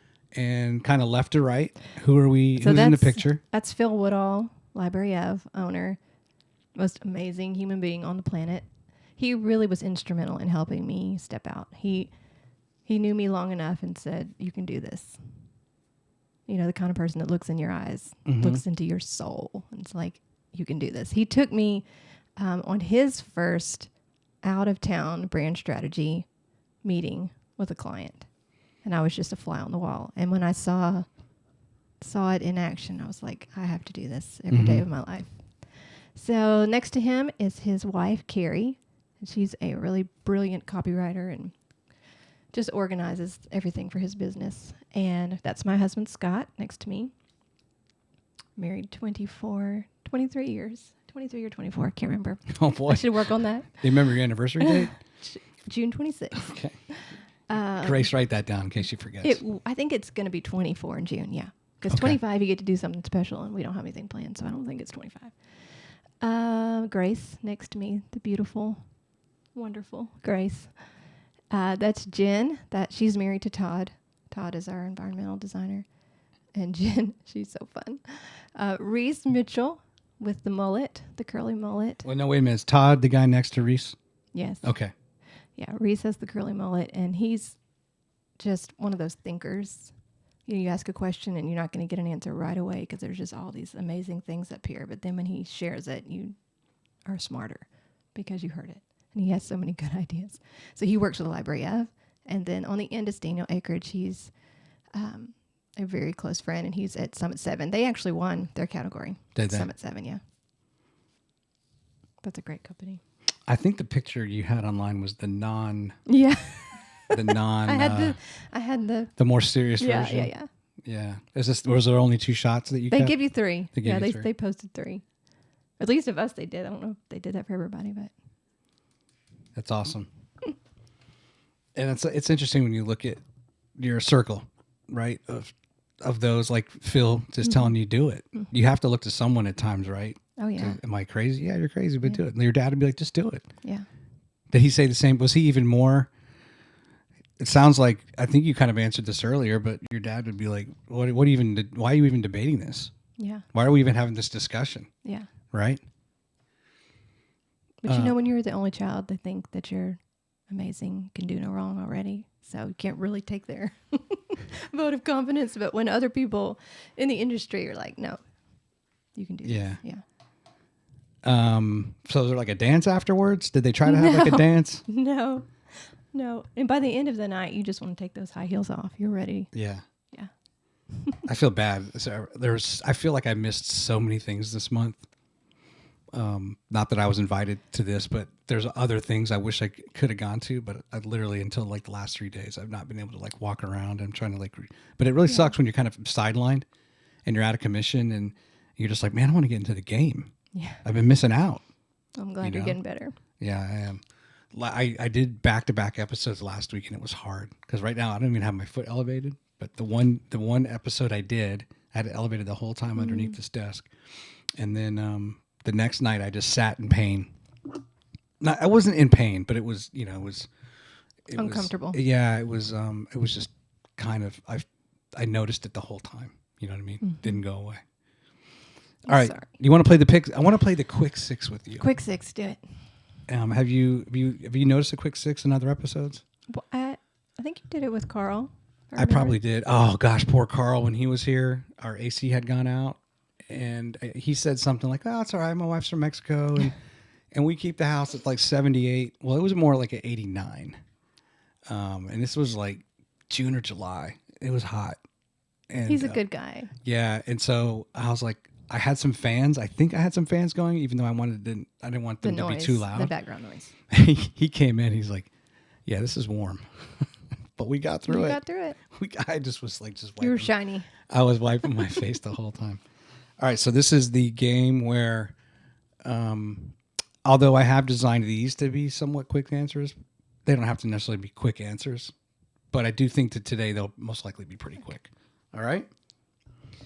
All right, so you've lived in Louisiana. You lived in Alabama. Yeah.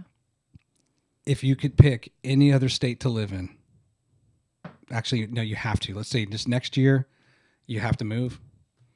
Where are you going? Florida. Florida. Oh, that was too easy. I should have not allowed her to pick that. Okay, you're going to It's Destin. so pretty. It is. And grandparents are there, so. We'll come back to Destin. All right, so favorite appetizer? I like egg rolls. Do you normally order an appetizer when you go to a restaurant? Sometimes. Usually if it's a group, you know. Well, sure. Yeah. But if it's just you and Scott? No. No? Just right to the entree? Yeah.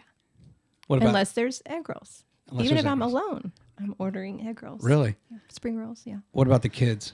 If you're with the family, do you normally get like mozzarella sticks for the table? No. No? Okay. Egg rolls. Interesting. Or spring rolls. Write that down, Grace. Okay, if this is going to be a shameless plug for someone, but do you have a company in mind that you would love to bring on as a client? Someone asked me this at In the the Small area. Business Awards, and I could not come up with a name. Really? I mean, there's a couple that I'm in talks with right now, so I'm not going to say the name because I'm already, I've pitched and I'm waiting to hear. So. All right, let's make it a little easier. If it was kind of a national level brand that you would love to say, you know what, they do it wrong. Their branding is bad, their logo's bad, but they've got good products, they've got good service, whatever. If I and the Bright Eyed Brands could come in, I would have some changes to implement. I can't think of one like that, but I think that I would want to pick one that is looking to build an experience brand. Someone that doesn't just have a great product, or they're not just customer centric, like they really want to create meaningful, impactful experiences. They want to tell a story in a different way, be a little bit disruptive. So I don't know who that would be, but I'm kind of disappointed, Grace, that she hasn't mentioned the Our Town podcast that could really benefit from. You had an expectation of me to choose that. I didn't know. I'm just saying. She was looking it's at cute. me. See, the hat is great. You like The hat is great. Yeah. I like the hat. So for some reason on my Instagram, I'm getting tons and tons of t-shirt, like 400 t-shirts. No, 100 t-shirts for $400. Okay. And like your logo. Yeah, like, yeah. well, that's interesting. You know, like basically $4 a shirt. Give those away or put them on your, you know, kind of like if I was to build a merch section. I do feel like I've got kind of a cool logo. I don't say that's just what people have said. Like, okay, seems like they like it. I've got some different versions. I might even change the color set on it. But I'm also getting a lot of hats, like Safari. These are Safari Sun, and there's branded bills. Nice. And there's all these different. See, I like that in person it's more red. From when I had watched, I thought it was more crimson or more maroon. Well, but yeah, as an LSU girl, crimson. Well, I think what I'm going to do is kind of go to like a Carolina blue and like I'd have to have a different hat because I get that. I don't really want LSU colors or Clemson color, or you can't have Arkansas or Alabama. Tell you what you need: some poppy red, some red. peach. Where we started this conversation. Yeah. No, don't. Actually, I might just go with the James Clemens colors because they have kind of a Carolina blue and a navy blue. Yeah. And it's not just because my kids go there, but I kind of like that. Yeah, it's pretty. And I might do that, but yeah, that's the downside too. You can upload your logo, and then I get something in the mail, and like it doesn't even look like my logo. Like what happened, right? With their ink or whatever. Mm-hmm. You have a phobia? If you have many phobias, just give me your snakes. Yeah. Is that not arachnophobia? Spiders, don't really right? like frogs. You don't like frogs? I don't like turtles. I don't care for turtles. They don't scare me, but I don't care for them. I'm just afraid they're like if you're swimming and they're gonna bite your toe. I'm like for some reason I'm more afraid of a turtle than I am a water snake because they're just gonna like bite and not let go. Where a snake might bite me and then he swims away and I either die or I don't die. Do you based swim on the in poison. lakes? Yeah. I like Smith Lake. Yeah. But I don't know if there's any creatures in there. They're in. It's so deep. They're there. Speaking of Smith Lake, we were down there the last time the Powerball. So I guess somebody won the Powerball last night in California, $2 billion. And the last time it was high. It was like around $1 billion. I went to somewhere and I didn't realize they don't have lottery in Alabama.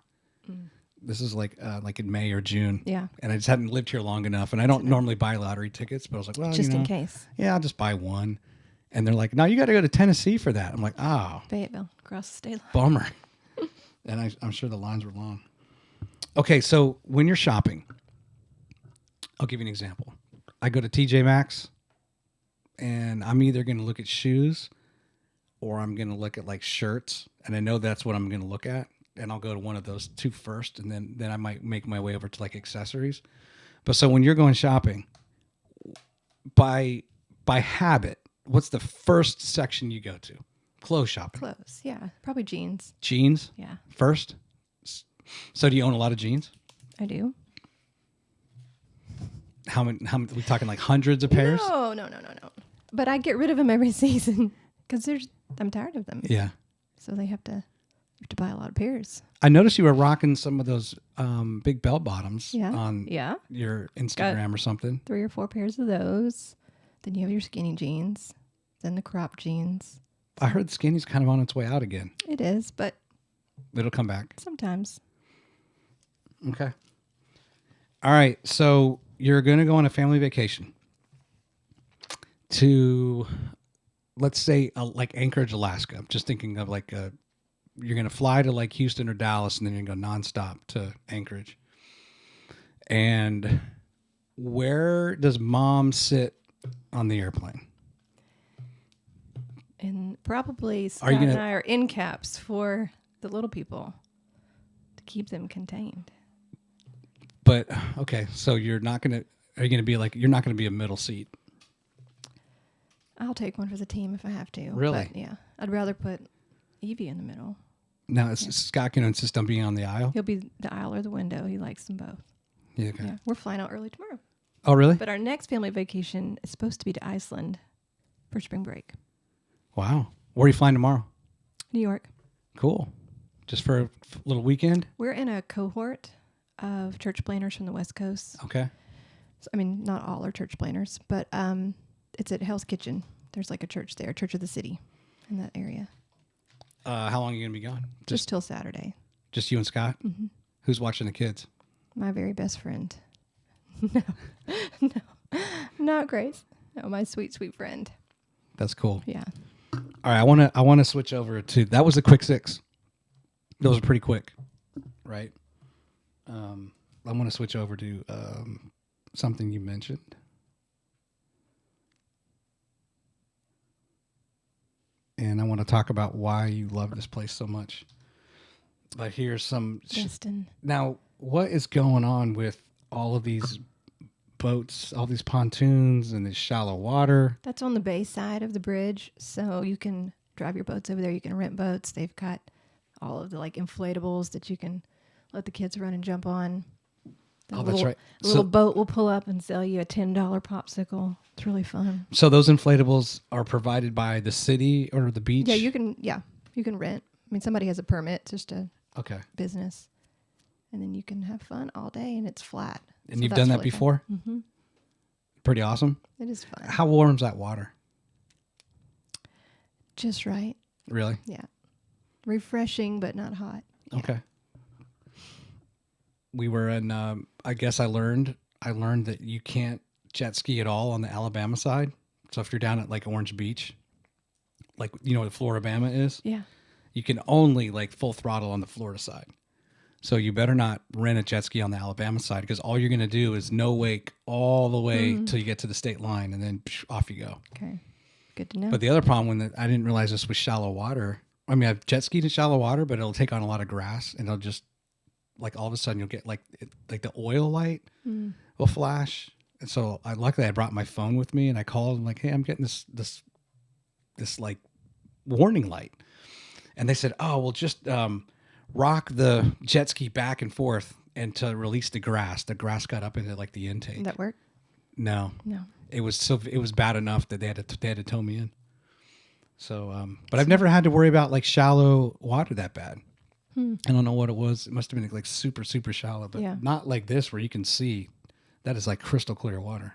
It's so fun. That's not doctored up, right? No, that's real, but like crystal clear.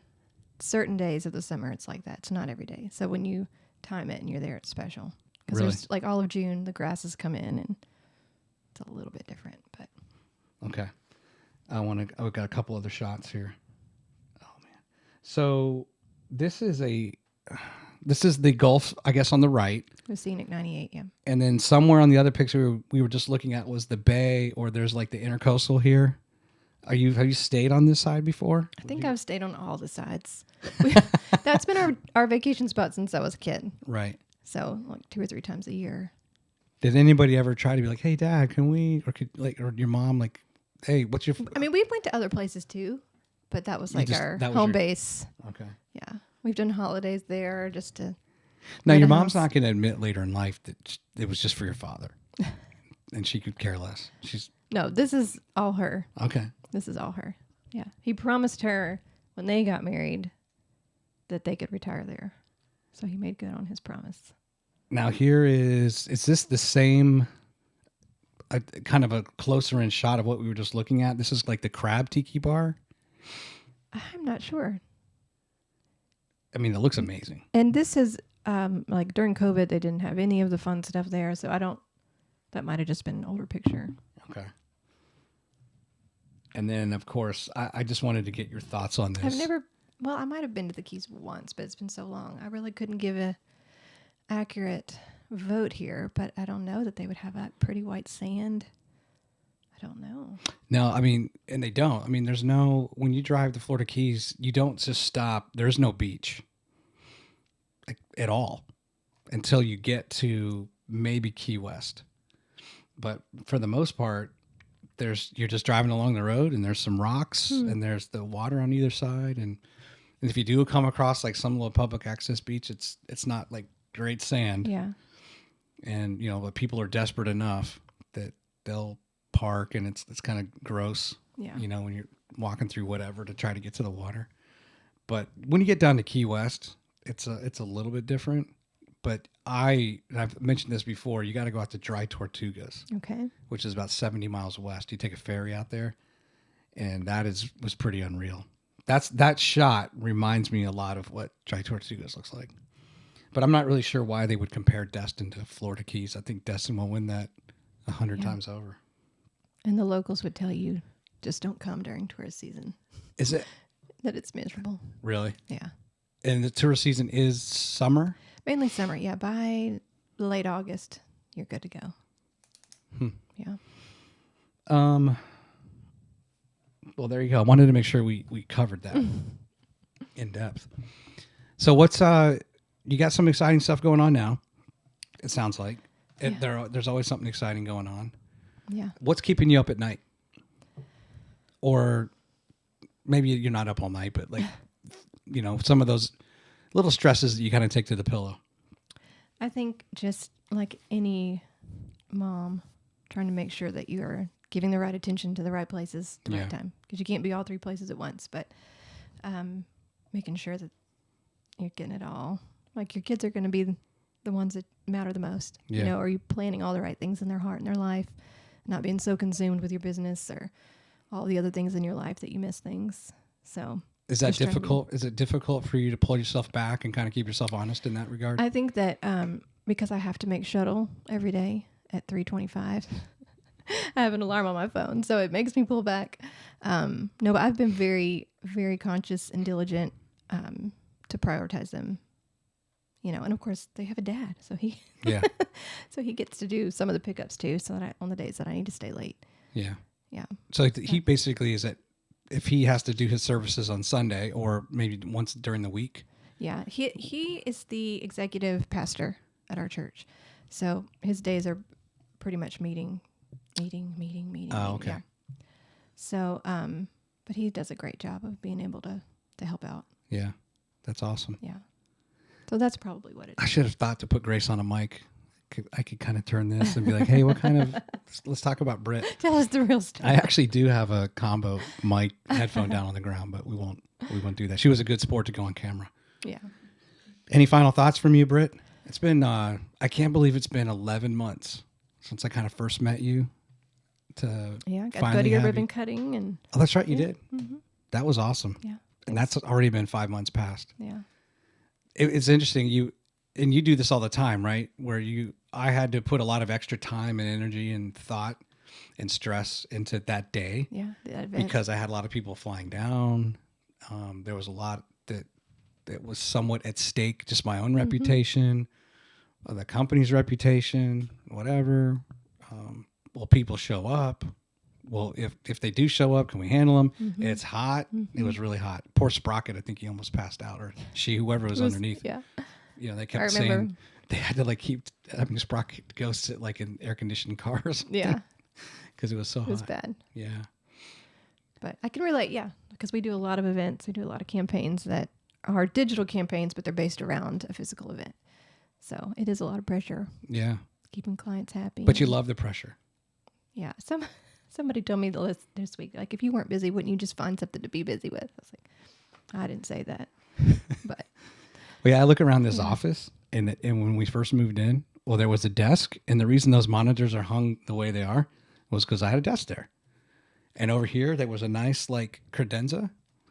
Well, those are all gone because eventually I just had this idea of to make it better. Yeah, let's just make it better. And I need more lights, and I need more of this. I need more cameras, and well. So what's the big dream for this podcast? So I will phrase it this way. I grew up listening to, in DC, we had some good radio stations. And they were syndicating Howard Stern. And from a broadcasting perspective, I'm not saying I think Howard Stern's a great guy. I'm glad. But he's a heck of an interviewer. He's a really good interviewer. And at the time, it wasn't like the world we live in now with cable TV where there's so many shows on. But so if you were a celebrity or you were whoever, you went on Stern in the morning to tell your story, be interviewed, and then you went on late night TV as part of your promotion. Yeah. So for me, and that was way before he was, I guess he probably deserves credit more than Joe Rogan when it comes to video. He was doing a video of his show, starting the late 90s and 2000s. It wasn't called podcasting, but it could have been called podcasting, where he really got people to just open up and talk in a long form, right? Even if it was on the radio, they would go commercial after commercial and after commercial and have this person on for 2 hours, whoever it was. Yeah. So for me, my goal is I would like to be that outlet in this North Alabama area where if you're a company or whomever and you want some additional time to tell your story or shed light on something or promote something, you think I need to come on the Our Time podcast because I want to have guests kind of like we've done today. Mm-hmm. Give me stuff that I can put into a slideshow and really promote much more so than just the 3 or 4 minute interview clip you're going to get if you're on TV or whatever. Nothing wrong with that. You need that. So this is a supplement or augments that. I want people to be able to come on and not have time constrain you in any way, in providing whatever detail you want on your story or your company or your coworkers, right? Your family, maybe shed some tears over some sad moments, whatever it is. That's just kind of like my vision. And that's, I guess, lends itself to just discussion. I enjoy people. I enjoy meeting people. It inspires me just doing this, and the research I do. I gain so much just from researching the guest. Yeah.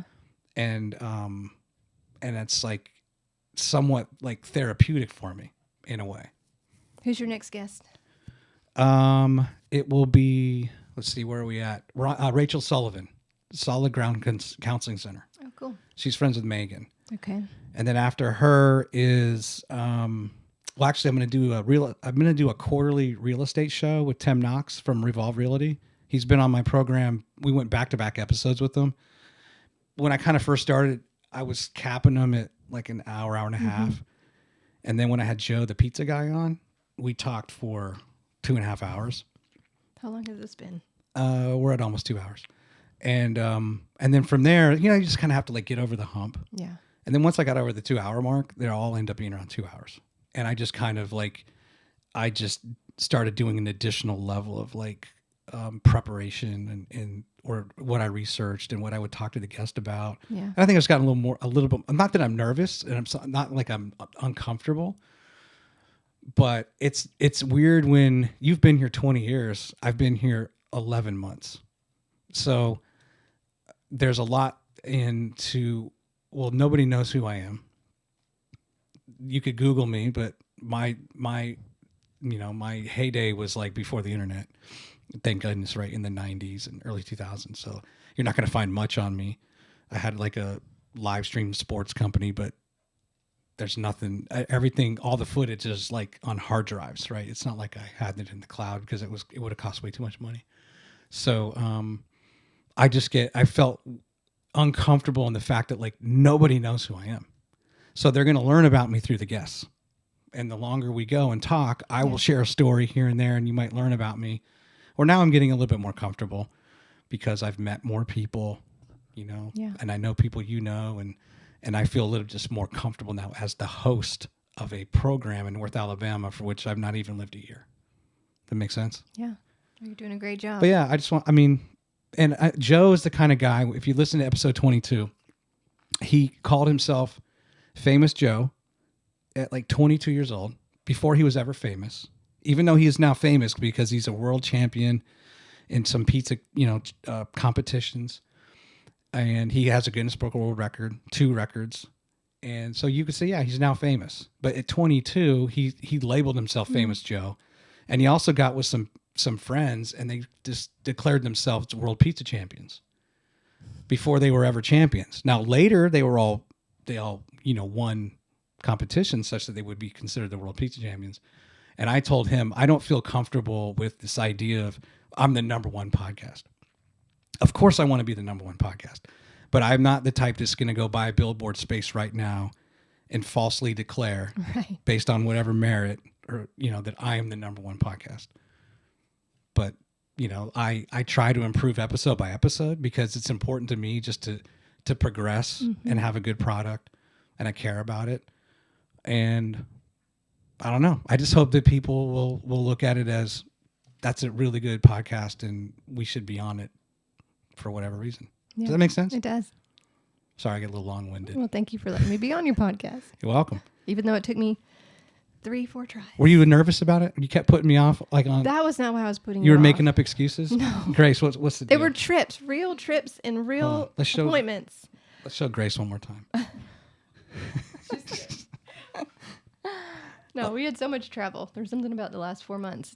It's been unusual, a lot of travel. So. Well, today, not that I would have canceled on you, but today, like my son came down with something, so he's in his room. Yeah. And then my wife fosters cats, and there's something wrong with 2 of the cats. And one of them got fixed this morning, and it's just kind of like, well, good luck with all that. I got a podcast to record. Hey, but thanks for coming in. You're so welcome. And after we hit stop here, I'm going to tell you about something coming up in February or March I want to invite you to, but I'm not ready to publicize that yet. But if anybody, well, I'm not going to, no, I'm not. I'm just going to edit that out. But hey, all the best. Is it important to you to win the Small Business Award next year? Not really. Is it just because of the speech? I'll be ready next year because I'll know. Do you want to have validation though? Is it, you're just asking me about what I want. I would assume you want to be the best. Or you want to be considered amongst the highest quality. And yes. You want to be received. Does market acceptance. Does winning an award validate that for you? I guess in some sense, yeah. But really, I think it's the people you work with, when the clients you work with. If you're getting the results that they need and helping them grow, then they're happy, then I'm happy. Yeah, I think there's some industries where that is extremely important, that you're looked to as winning awards because of the competitive nature, whatever it may be. And then there's other industries where, I have a friend who was like a deck builder. And you would look up like they would come out with the Washington D.C. area's best deck builders, right? Yeah. And he was a great deck builder. He built my deck and a bunch of other people's decks, and it was awesome. He's like, I don't care about that stuff. Right. It doesn't help me get any more customers than anybody else. Like, really? Yeah. But wouldn't you want to be considered the best? He's like, I don't need that. Okay. But to others, I think in other industries I think it is important. I don't think there's a need to compete.